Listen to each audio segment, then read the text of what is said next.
Well, members, good evening, members. I'm sorry, I'm looking at something else here. And a very warm welcome to this public meeting of the Annan Common Good Fund Subcommittee. This meeting is being live streamed and recorded.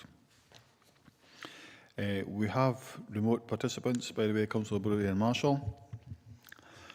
So as far as our process is going forward, mute the microphones and switching off your video when you're not addressing the meeting. Right, speak in the Teams chat function when you want to contribute.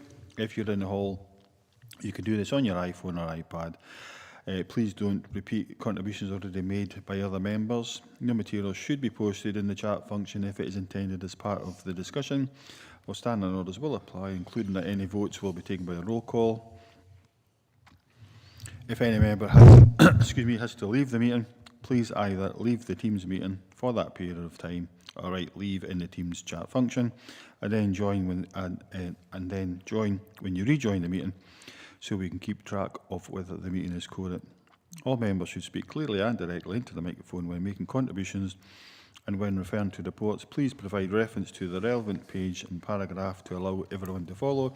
Please focus contributions on areas where clarification is required, or to propose an alternative recommendation to the recommendations. Item 1 is sediment apologies and Chair's approval of members' remote participation, which I'll do now. Amanda, it's for yourself, I think. Thanks, Chair. Good evening, members. In the Annan Town Hall, we have our Chair, Ian Carruthers, and our two community reps, Alan Kay and Alan Weald. On Teams, we have Councillor Richard Brodie and Councillor Sean Marshall, and we have one apology from Councillor George Jameson. Thank you. Thanks very much, Amanda. That's better. Declarations of interest. Any members of any declarations of interest? Yes. Richard? Yes, Chairman. Yes, Richard, just whenever you want.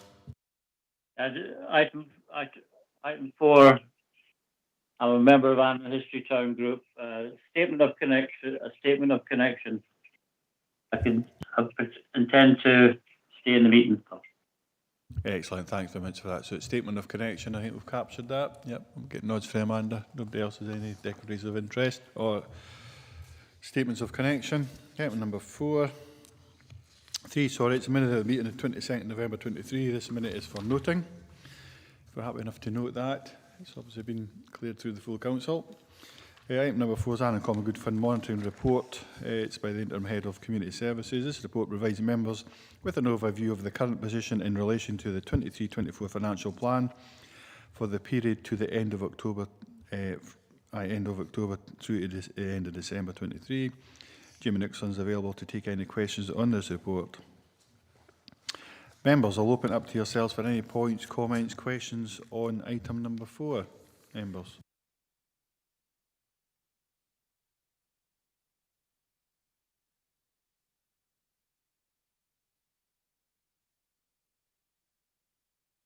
Councillor Marshall, Sean, thank you. Yeah, it's just really to recommend the award at 4.1.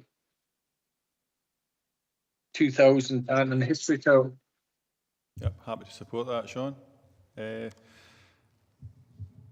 just make sure that nobody else has got anything to say. Obviously, you've got a statement of connection, Richard, so we'll leave you alone with this one. Any of the two community council representatives? Anything to say or comment? Happy with that? Yep. No? Yep, excellent. So if you're moving that, Sean, I'm happy to support that. So as per the recommendations, we've been asked that paragraph 2.1 is to note the 2023 should say 24 monitoring report for the period ended 31st of December 23 as per appendix 1. 2.2, we've been asked to note the projected free income of £7,637.06 as outlined at paragraph 3.2 of the report, and 2.3 shown, and you're recommending at that point we award the full amount of being £2,000 to Annan History Town as outlined in paragraph 4.1 and the appendix. Excellent, members. That's good going on the business.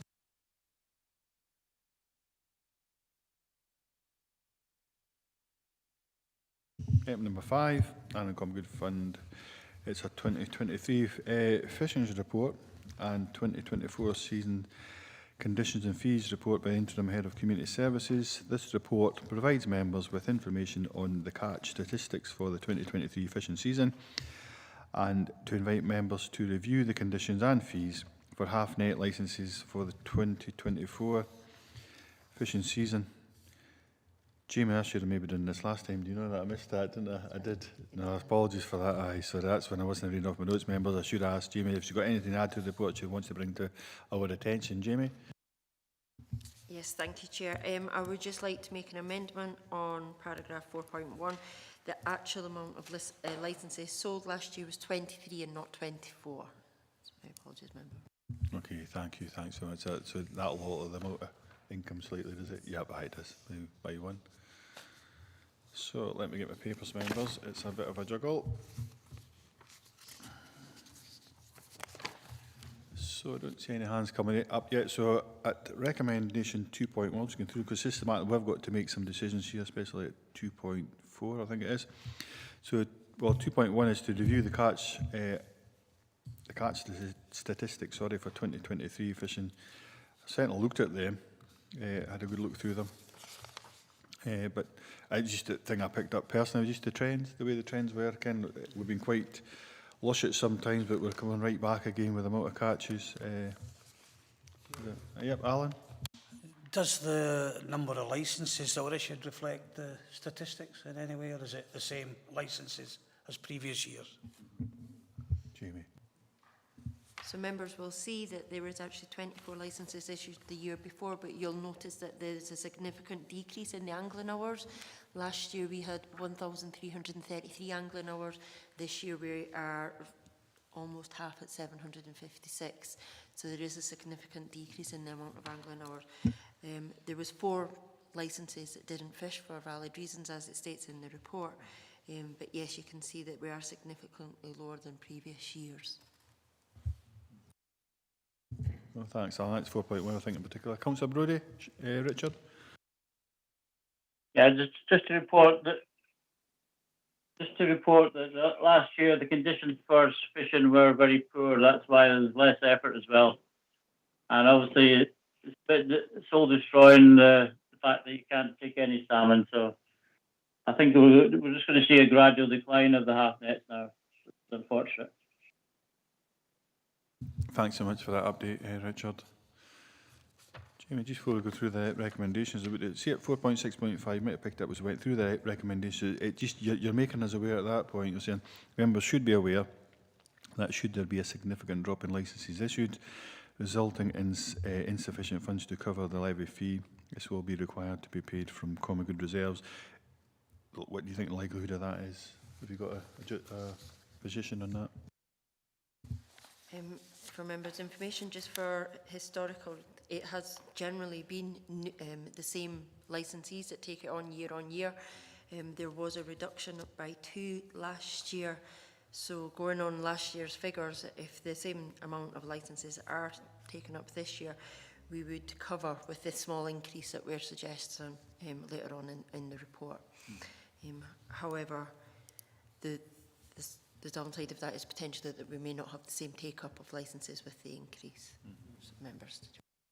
No, thanks so much for that. I think the reason I ask that as well, to try and get an understanding, I suppose we'll see as the figures come through next year, but it's we've had a lot of discussions historically when the restrictions came on. It's try to keep and maintain that, especially with the half net and that in particular, that historical skill, that skill set, and with these licenses that have been picked up, and I suppose that's a thing that stimulated that question from that paragraph in particular.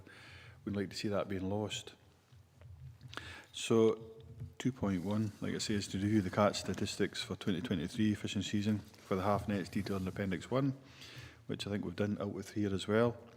2.2, note that the 2024 season will require mandatory catch and release of all salmon in line with conservation regulations as detailed at paragraph 4.4.1.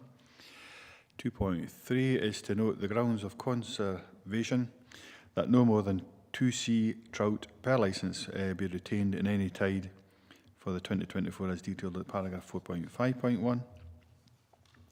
Just make sure that nobody's coming in actually. 2.4 is to agree licence fee for 2024 as detailed in paragraph 4.63 to 4.65. Are members happy enough with that? I'm more than content with it.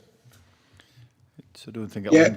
Aye, thank you, Sean. I don't think it'll impact the uptake because it is minimal when you look at the level anyways. I don't think it's that significant. So okay, if we're agreed that then, if that's okay. And 2.5 is to note the procedure for allocation of Havnet licences detailed in Appendix 2 will again be implemented as detailed in paragraph 4.6.6. Thanks for noting, members. Thanks very much. Item number 6, I think we're heading for next. Get my papers. Right. Item number 6 is Annan Good Fund. It's our assets and review of charges report by the Interim Head of Community Services. This report provides members with an update on the current register of Annan Common Good assets, their asset values and any issues related to Annan Common Good assets. Jamie, I'll remember this time. Just like to draw the attention of the decrease in the amount of lets that are used from the common good garages. We'd also like to raise that we are having significant concerns with regards to the conditions of these garages, because there is an ingress of water in some of them, so they're not deemed to be able to be let. I think a future report on what we would like to see happen with these might have to come to a meeting so the committee can make a decision on that. Nothing further to add. Excellent, thanks so much, Jamie. So we'll make sure that point's picked up in regards to a future report as we go through the recommendations. I'm looking on screen to see if either Councillor Brodie or Marshall want to come in on this particular one at this point. Two community representatives or community council, any particular points in this report? Or we'll just go through the recommendations because there's probably some points we want to pick up there. Alan? Can I just ask, are we still getting a number of people wanting the garages? Is there a decline in the numbers wanting them, or is it staying the same, or what? So currently we only have 7 that's let, Alan. We don't have anybody on the waiting list.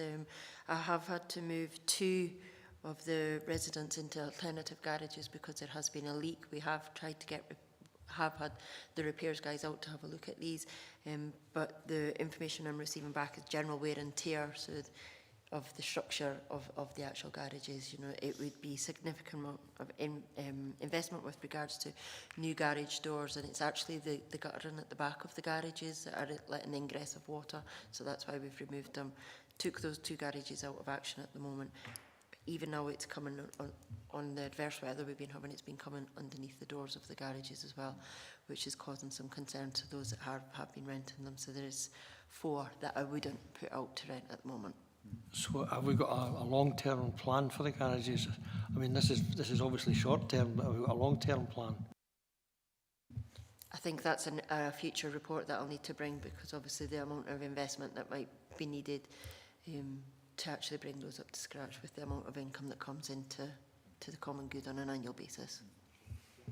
So we'll get to that. Probably look at maybe as a further recommendation, Alan's what I was thinking, at 2.4. So we've got 2.1 to 2.3, but maybe at 2.4 we'd ask for a future report to consider that exact point that you brought up and James brought up previously. Note down the screen coming in. So members, 2.1 it's saying note the register of Annan Common Good assets and their current stated asset values as outlined in the appendix.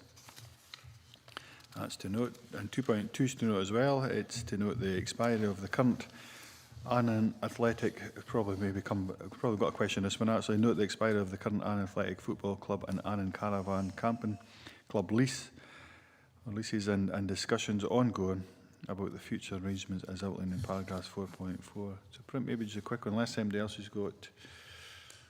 I got the reassurance of paragraph 4.4 that we would get a future report coming back to this committee to tell us that, or to ask us, right, okay, this is what the agreement is, this is which, so our legal team will put something together and we have to ratify that. So probably just to get clarification on that, and is there any unrest in real terms for either the caravan site or the Annan Athletic themselves? Are they comfortable enough with this position at the moment, Jamie? Just to update the members, so there has been a notice served on both of the community groups for their lease expiring on the 31st of March. We are working with our legal and our assets and estates colleagues to renew the terms and conditions with Lisa. There'll be a liaison between both of those organisations, and then a future report will come back for any terms of reference for this committee to decide and take forward thereafter. So just for assurance, it's not like the council belong to try and evict or anything like that, because ultimately the report has to come back here. It just got to have to go through that delayed process. Yes, so basically we are following the procedures at any termination of a lease coming up. That would be the procedures that we would follow.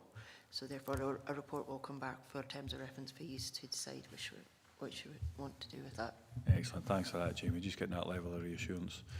No, it's like you know what's happening at the High Street over the last few days. Rumours start, and next thing it's here's get round, don't they?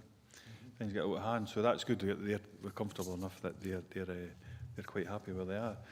Members, on that particular point, has anybody else got anything they want to pick up in regards to 2.2? We're just noting that for reassurance in regards to the two tenants there. 2.3 is to consider and agree a way forward on Annan Common Good Garage rental fees for the financial year 23-24 as outlined in paragraph 4.8.